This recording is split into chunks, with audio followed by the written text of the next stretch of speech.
Well, Razorback fans, there was a lot of smoke yesterday for the Razorback football coaching search, but not really for any reason. I'm going to explain why on today's Locked On Razorbacks podcast.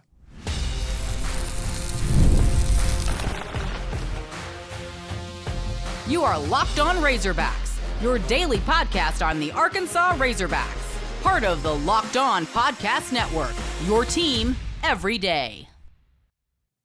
And welcome into the Locked On Razorbacks podcast. I am your host, John Nabors. I am also the host of Inside Arkansas Live, which you can catch every weekday starting at noon on Inside Arkansas and InsideArkansas.com. Hope everybody's having a wonderful Wednesday as we're going to talk about the Razorback basketball team taking care of business against UCA last night, some positives, some negatives, and of course getting to the crowd, because that's what we do and that's what we talk about, and have another solution maybe to help some things out in that regard. But I want to start, just like I normally do, with the coaching search conversation, because man, oh man, was yesterday weird for no reason. For no reason. You start to have things that transpire and that come out, and people are going to have their opinions on things. And so I want to be clear before I get into all of this. I respect anyone's opinion of what they think would make for a good coach, who they want, who they don't want. I respect people that if they have somebody that they've heard something from, if they got their own sauces, as I like to call them, I'm not here to refute those, because they could have a really good one. They could have one that's better than mine. So it's just a matter of time will tell.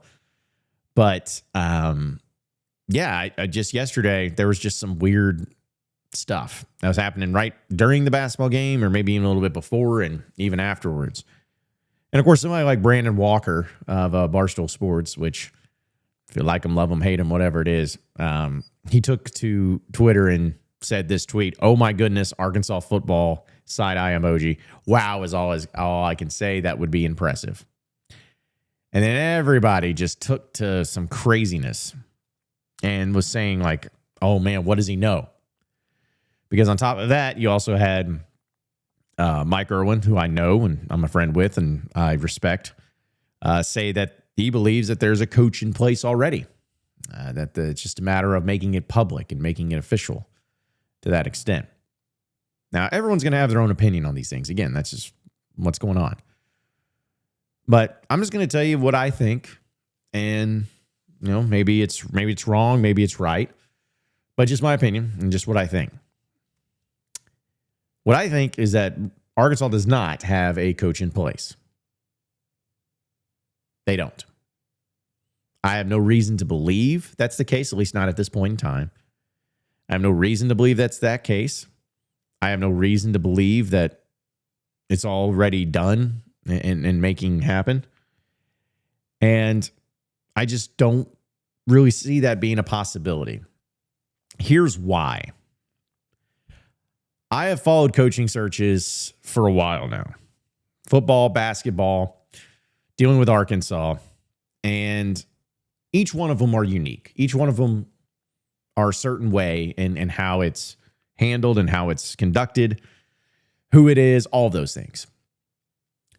But there is one commonality, folks, that you have to understand, especially in this day and age, when it comes to what is concrete, what is real, what is actually happening. And that is the power of the floodgate. The power of the floodgate. Here's what I mean. Take it back to the John Calipari hire. Okay? It's the most recent one that we remember and went through. It was a fateful Sunday night, and Wes Moore of 103.7 The Buzz tweeted out that he had some sources that he was confirming to him that he expects John Calipari to be the next head coach. Oh, we all remember that and how crazy it was. And how I texted Wes. I'm like, man, are you sure about this? It's crazy. And then what happened? Just mere hours afterwards, spread like wildfire. And suddenly you had all the big national guys on it. And you had people tweeting about it. It's like, no, I'm my sources have told me this. Yeah, I believe this to be true. I believe this to be happening. And oh my goodness, just whoom, came out the wazoo. That was the most secretive hire that has ever been made that I can remember of that magnitude And it was all started by one man with a tweet, and it blew up. Same thing with Pittman. When he was hired, I don't know exactly who first reported it, so I apologize, but there was a report, somebody that knew something, whether it was Marcelo or anybody, but then it just blew up. It's like having a sparkler bomb. You know, if you've ever made one of those, the sparkler goes down and doesn't just one, but then boom, once it goes crazy. That's how this is going to happen, folks. If Arkansas already had a coach in place, if someone was already hired, there would be someone with a report on it. Okay? And that report would blow up. So much so that national guys would get a hold of it. Local people, but national. It would be talked about. It would be they'd be blowing up phones. You know, I've heard a lot about Ryan Silverfield. I talked about it last week, and I continue to hear about it. But say if he was the guy, say if that was the guy that they had really put into place, there's no way that it could be hidden. There's no way that no one would report it. Journalists, big J journalists, they're chomping at the bit to be able to report a story. They're not going to sit on that. If there's any concrete evidence of it, they're not going to sit on it. It's going to happen. And all it takes is a Pete Nakos or Brandon Marcello or whoever. And then as soon as they say it, it's off to the races. Everybody's reporting it. And as much as we talk about Arkansas not being like the biggest job ever, it's still an SEC gig. And there's still people that talk. So that's how it's going to be. If a coach gets hired, folks, if there's a coach in place or whenever that they sign on the dotted line or agree to it in principle or whatever it is, it's going to happen quickly. It's not going to be a slow burn. It's not going to be a thing of, well, you know, they actually hired him 5 days ago and we just now found out about it. That's not how it works. There's way too much going on with social media, family members, friends, not just from Arkansas, but from their other school that they're at or from the other place that they're at. From people that they know, it just happens that way. And so yesterday, when all of this stuff was going on, I was just laughing about it because I'm like, okay, could they have interviewed somebody new? Could they have talked to somebody new? Sure. Could there have been a change in somebody being interested or no longer interested? Of course. But this idea that just somebody's hired already, again, I'm not saying whoever's reporting it is wrong. It's just I know kind of how these things work and how it just spreads as soon as it happens. So you got to keep that in perspective and keep that in mind. But going back to the whole like Brandon Walker thing, which take it however you want. Do you really think Brandon Walker knows he's going to get hired as the next head coach at Arkansas? I mean, I don't. However, if he's not trolling, if he is telling the truth, to me, it would only be one coach. Oh, yeah. It'd be John Gruden because he works at Barstool Sports. It would be him. Not saying that's what's going on. I'm just saying that if I heard that Brandon Walker was the one that broke the news or knew about it, it would have to be a John Gruden. It would have to be. But it just seems like it's gotten to the point where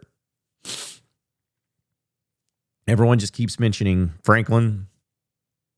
Silverfield's gotten a lot of traction, folks. A lot of traction. Is it a Gruden? I don't know. But you just have to keep it in perspective. You have to be patient with it. Not melting down anytime something may or may not be happening. Or seeing trolling tweets and taking them as gospel. People that do that, if they know who the coach is at Arkansas, if they know who's getting hired, they are not going to be side-eye emojiing the whole time. Be like, I got a secret, but I'm not going to say it. That's not how it works. They'd be screaming from the mountaintops if they found out who the head coach at Arkansas was. Anybody would, regardless of the affiliation. If you're someone locally, nationally, if you have that information, you're not sitting on it. You're going crazy with it. And that's why nothing has happened to this point. That's why you're sitting here still without a coach. And that's okay. I don't need Arkansas to hire a coach right now. Now, if you have your guy, if it's the one you want, then okay, make it happen. But I'm not going to sit here and just be like, they need a coach right now. It needs to happen right now. It has to be this. I just don't want to subject myself to it, and I don't think you should either. But I will say this. Throw out the whole intel. We'll say this. I still believe that everything is just fine.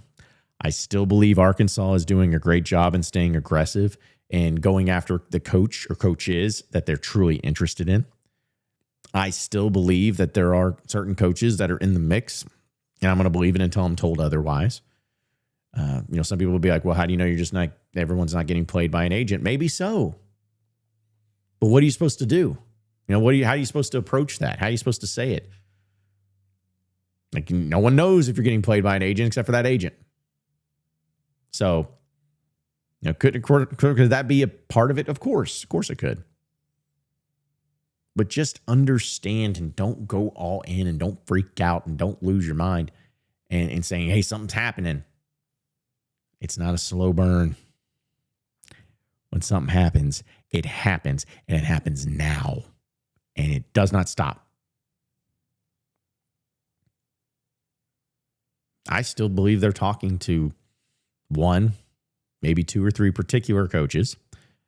I believe that there are, of course, the normal ones that we've discussed, whether it's Franco and others. But I also get the feeling that there's still some wild card in there that may not be being discussed as much. These are not the names of the ones I know. I'm just saying, could it be a Cliff Kingsbury? Could it be a Lincoln Riley? Could it be a John Gruden? I think so. I think it absolutely could be. But just be mindful. Wait on it. And if something real, something concrete happens, it ain't going to be just a little blip and then forgotten. It's going to spread like wildfire. It's going to go nuts, and you're going to see it, and you're going to get it confirmed quick, fast, and in a hurry. Fair? Fair. Let's talk basketball.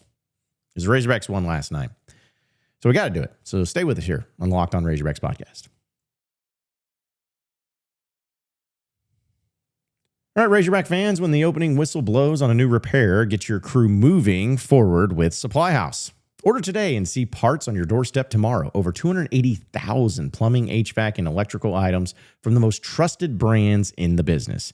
Their real-time inventory and honest lead times keep you from punting on your projects, while their industry-leading customer service always has your blind side covered.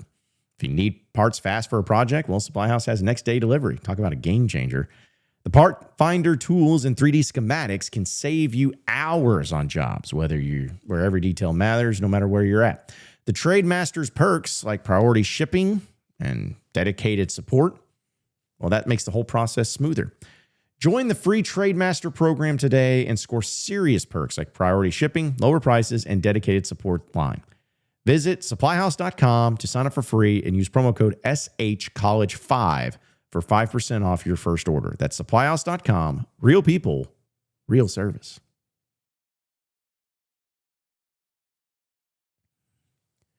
Okay, so moving on into the next segment of the Locked On Razorbacks podcast. The Razorback basketball team saw them back in action last night against UCA, and the Razorbacks won by a final score of 93-56, just blowout city.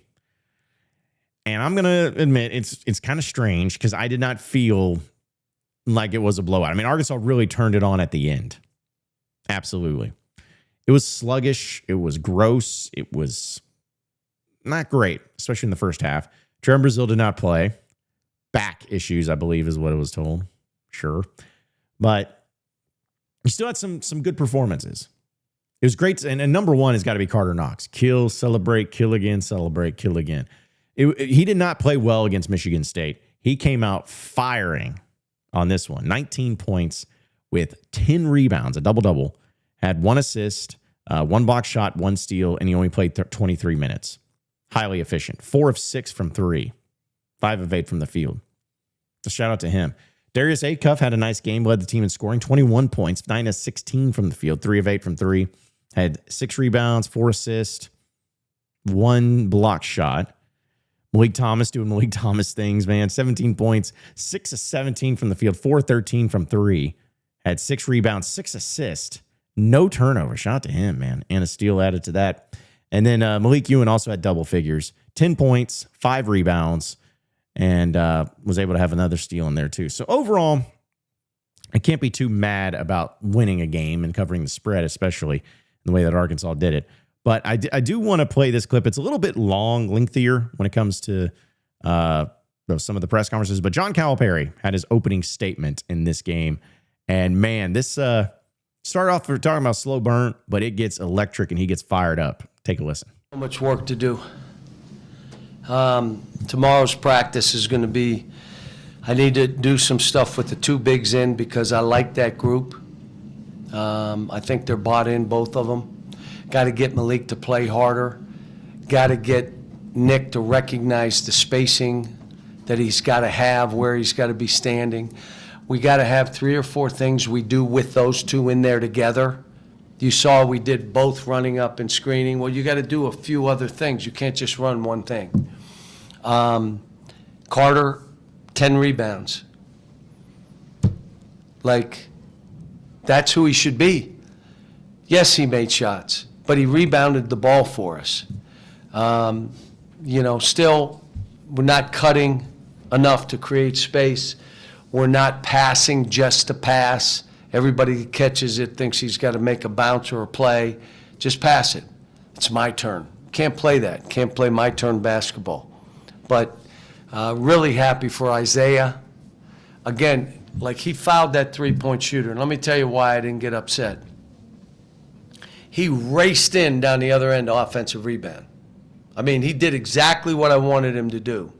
And when he turned and started running back, he's not veteran enough to tell the guy in front of him, take mine. He doesn't know it yet. So what did he do? Ran right down the middle of the court, and then what? And then ran out to the corner to go get his guy and ran him over. I mean, and I'm like, look, he did what I wanted him to do. I still say he's shooting too many threes. What do you think he looks like when he goes at the rim? How about when he gets to the foul line? So get fouled. You're not getting fouled shooting threes. When we do our shooting drill, 10 guys do the shooting. In 5 minutes, we have guys making anywhere from 70, most of them between 70 and 55. He makes 40. Why are you shooting threes? Drive the ball. But a lot of stuff. I was mad at some of our turnovers. And then you look, we had 8. And I'm mad at 3. You shouldn't have had any turnover. Yes, you should. So, I told him after. Some of you guys, I have a vision of what you could be, and that's what I'm coaching you to. And I apologize if I'm asking too much for you. But I know this, if I can get you to play the way I'm trying to get you to play individually, your life is going to change. I got some guys that try to shoot too many balls, would you say?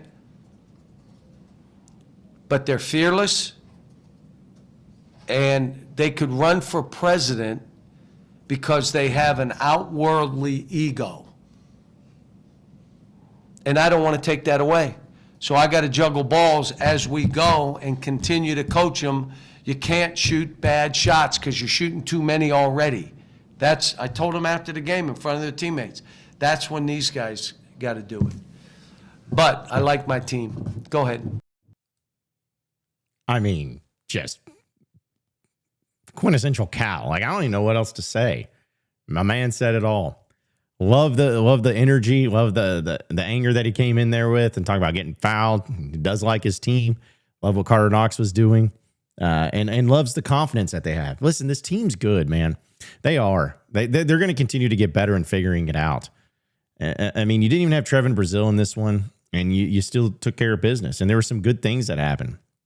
I think Malik Ewan, he's one of those guys. He's talking about having more energy, and that's what I kept seeing him on sidelines. He's just preaching more energy, more energy. So this team's going to be fine. They dominated. They got a few more games before another big one against Duke. Also, I saw Kentucky lost last night to Louisville. I don't know if anyone saw that or not. But either way, it's going to be fine. It's going to be just fine. Keep doing what you're doing. Keep getting better. Let's see where this all goes. But something that is not fine is the Razorback crowd at Bud Walton Arena. I know. But I have maybe a solution that can help a little bit. Just a little. I'll talk about it. Stay with us here on Locked On Razorbacks podcast. All right, Razorback fans, I'm here to tell you about FanDuel. The NBA is back, college basketball is back, and there's no better place to get in on the action than FanDuel, the official sports betting partner of the NBA. Even if you missed the start of the game or want to ride the hot hand, FanDuel takes live bets on everything from who will score next to fourth quarter comebacks. Plus, you can even combine your live bets into a same-game parlay for a shot at a bigger payout. It keeps happening, and it keeps every game exciting, so especially when your team's trying to make that late push. And right now, FanDuel is giving new customers $300 in bonus bets when your first $5 bet wins. So head over to FanDuel.com and sign up today and play your game with FanDuel, the official sports betting partner of the NBA.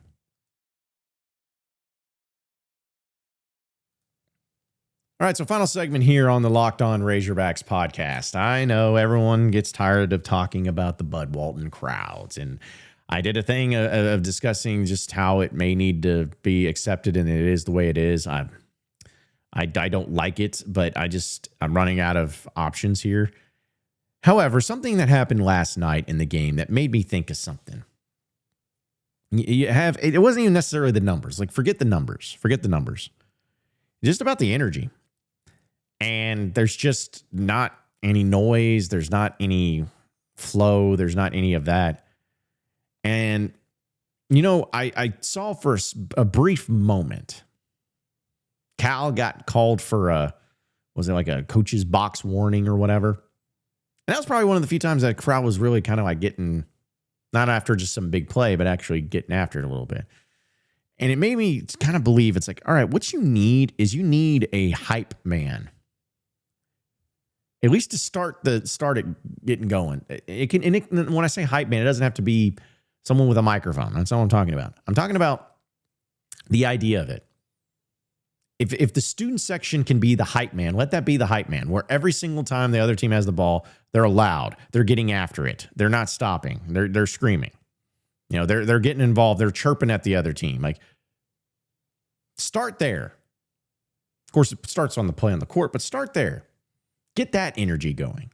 Because then it's going to feed. That's the thing about energy, folks. Inside of a building, it feeds off of it. If things feed, it goes through the entire crowd. And you got to do that in order to get loud. Okay? It can be that. It can also be something mixed in with, say, if Arkansas goes on a big run, another team's got to take a timeout. It's stupid that you shouldn't even have to do this, but I'm just saying these are examples. One of the players, like Blake Thomas or somebody, goes over kind of at the student section, starts hyping them up after a big play, and that's going to get everybody into it. Or hyping the crowd in general. So everybody gets into it. And then they stay with that. They stay with that energy. I think that is a key ingredient to this. You got to have hype people. You got to have someone that keeps it going, keeps it flowing, not just some hired person, but I'm talking about somebody involved in the game itself. Maybe it's a rational of some adults. Like, I remember there was a guy that when I was in the student section, they used to hold a sign across from it that says, young people stand up, or young people get loud. And then we had a sign that says, old people stand up, something to that extent. But it was funny because we took it as a challenge. And it was a very simple thing that made it more fun and more entertaining. So there's just got to be some ways to make it better. I think that something like that and some examples like that would get it going. But it's just a dead energy in there, man. It sucks. It's dead. But it needs to be helped. It needs to be pushed again.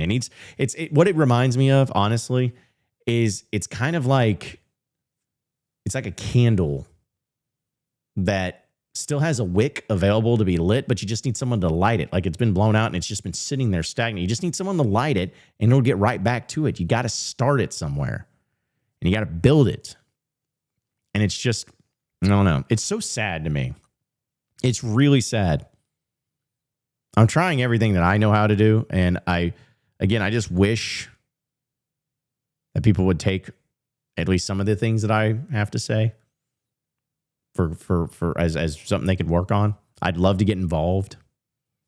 I want to make it to where that atmosphere, because the atmosphere also drives in the crowds. People want to go to something that's fun and cool and energy. People love energy. They love to go to things with energy. And it's not as fun to go to something when everyone's just sitting there, not knowing what to do, not knowing how to do it, not almost like afraid everyone else is looking at each other like, okay, who's going to start this? Who's going to get energy? Who's going to bring the energy? You. It's weird, man. It's weird. So who knows? Maybe one day they'll start to take some of the things that I think would help. At least try them. Not saying I got all the answers, but at least give it a shot. See how it goes. That's all I could ask for. Appreciate each and every one of you listening in and watching into the Locked On Razorbacks podcast. Be sure to like and subscribe to the podcast on iTunes or on Google Play. You can also get after me on Twitter, John Nabors Show, for any questions, comments, concerns you may have. We'll keep it going from there. Same podcast time, same podcast channel tomorrow afternoon. Have a great day, everybody. See you then.